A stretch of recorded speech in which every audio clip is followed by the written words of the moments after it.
오늘 제가 해드릴 이야기는 너무 젊고 예쁜 제 친구의 엄마 이야기입니다. 일단 이 이야기를 하기에 앞서서 지금은 그 친구나 그 아줌마와 더 이상 연락을 하지 않고 있고 이미 5년도 더 지난 과거의 일이라는 점을 먼저 알려드리고 이야기를 시작할게요. 제가 대학을 막 졸업하고 취업을 준비할 때였어요.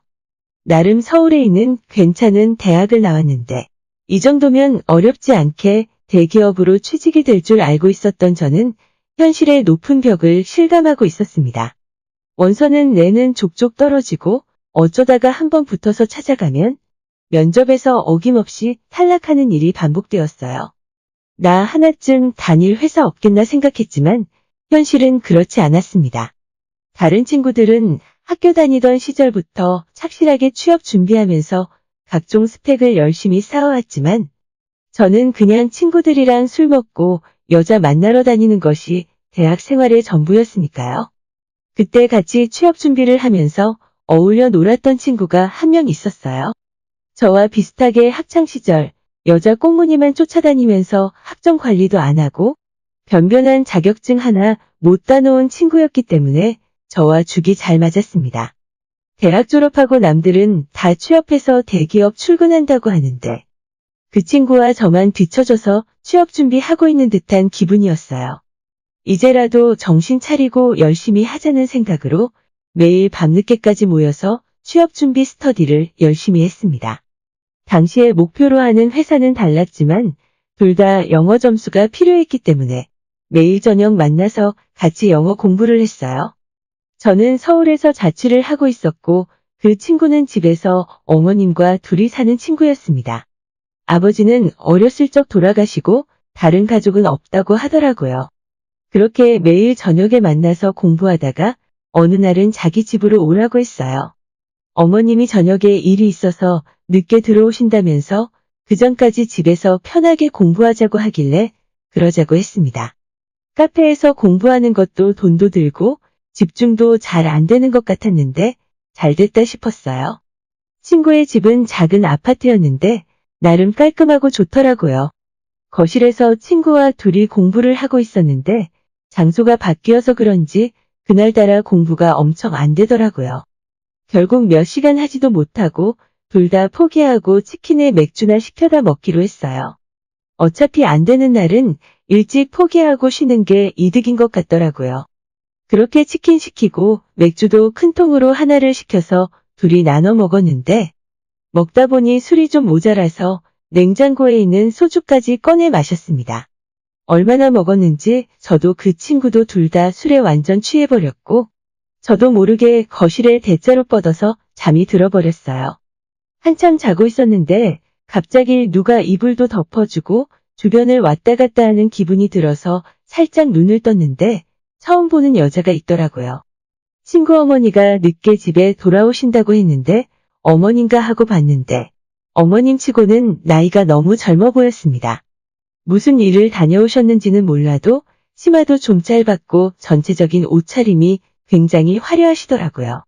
우리가 술 먹은 거실 테이블을 정리하고 있었는데 그 뒷모습을 보니 군살없고 몸매가 탱탱했습니다. 친구한테 이런 누나가 있었나 생각을 하고 있다가 그날은 술도 취해서 더 깊게 생각하지 못하고 그대로 잠들어 버렸어요. 아침에 주변이 어수선한 소리에 일어났는데 제 친구는 이미 씻고 있었고 주방에서 어제 봤던 그 여자가 아침밥을 준비하고 있었습니다.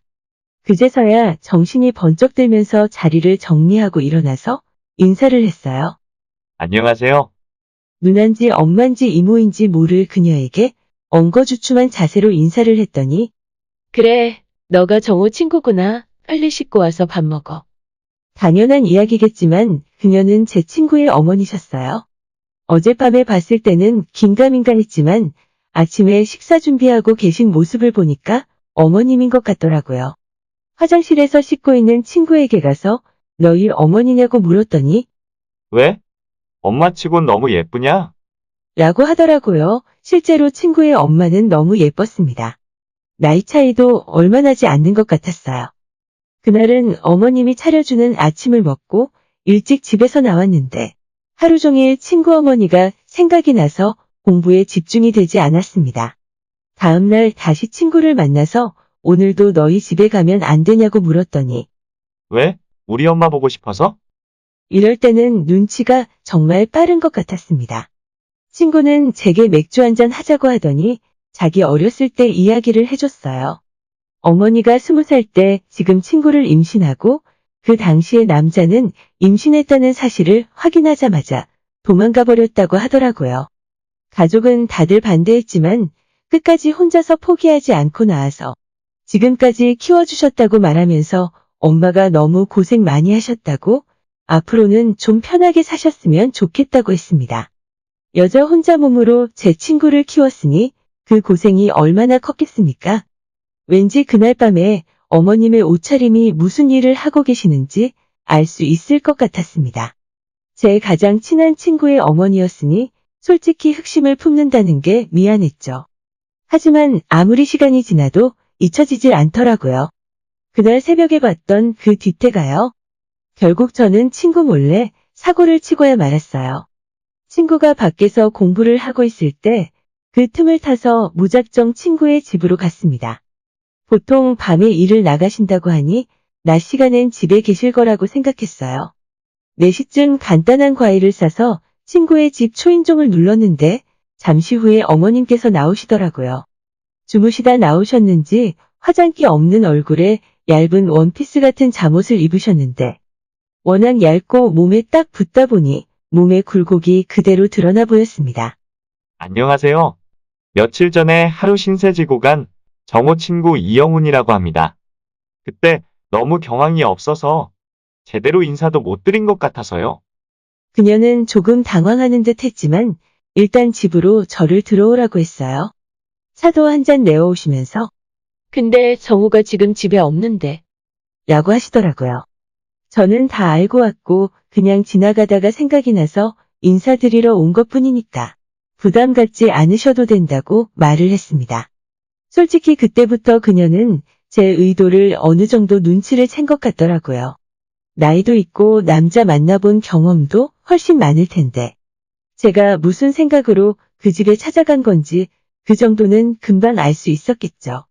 요즘 하는 공부에 대해서 이런저런 이야기를 하고 있었는데 그녀가 갑자기 제게 다가와서 팔뚝을 만지기 시작했어요. 운동 좀 하나 보네. 그녀의 손길이 닿는 곳에 전기가 찌르르하게 울렸습니다. 그러더니 바로 아줌마한테 관심 있니? 라고 물어보고는 제 대답도 듣지 않고 깊게 키스를 해왔습니다. 정말 너무 기분이 좋았고 정신을 차릴 수가 없었어요. 저도 모르게 그녀에게 손을 뻗었는데 그녀가 제 손을 막으면서 정호 친구라서 더 이상은 안 돼. 너도 한창 공부할 땐데 여기까지만 하자. 라고 하시면서 키스만 한참 더 해주셨어요. 제가 태어나서 그 전까지 한 모든 키스는 그냥 애들 장난이었습니다. 키스 하나만으로 뚜껑이 열릴 수도 있구나 그때 처음 느꼈어요. 15분 정도의 시간이 흘렀을 때 그녀가 저보고 이제 돌아가라고 했습니다. 아쉬웠지만 제가 거절할 수는 없었어요. 내가 해줄 수 있는 건 여기까지야. 앞으로는 아줌마 찾아오면 안 돼. 공부 열심히 하렴. 이라고 말을 하고 저를 내보냈어요. 저도 그 말의 의미를 잘 알고 있었고 더 이상 아줌마에 대한 미련은 접었습니다. 더 이상 하다가는 친구 얼굴을 똑바로 볼 수 없겠더라고요. 그 뒤로 오히려 머리도 맑아지고 공부에 집중도 잘해서 바로 제가 원하는 회사에 들어갈 수 있었어요.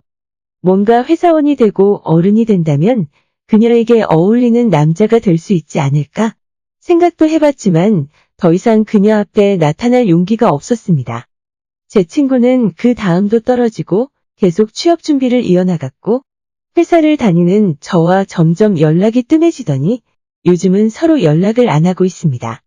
저도 아줌마와 있었던 일 때문에 먼저 연락하기가 망설여지더라고요. 요즘은 어떻게 지내고 있는지 소식을 들은 적이 없어서 모르겠네요. 아주머니가 그렇게 고생해서 대학 졸업시켰는데 꼭 취업 잘했으면 좋겠습니다.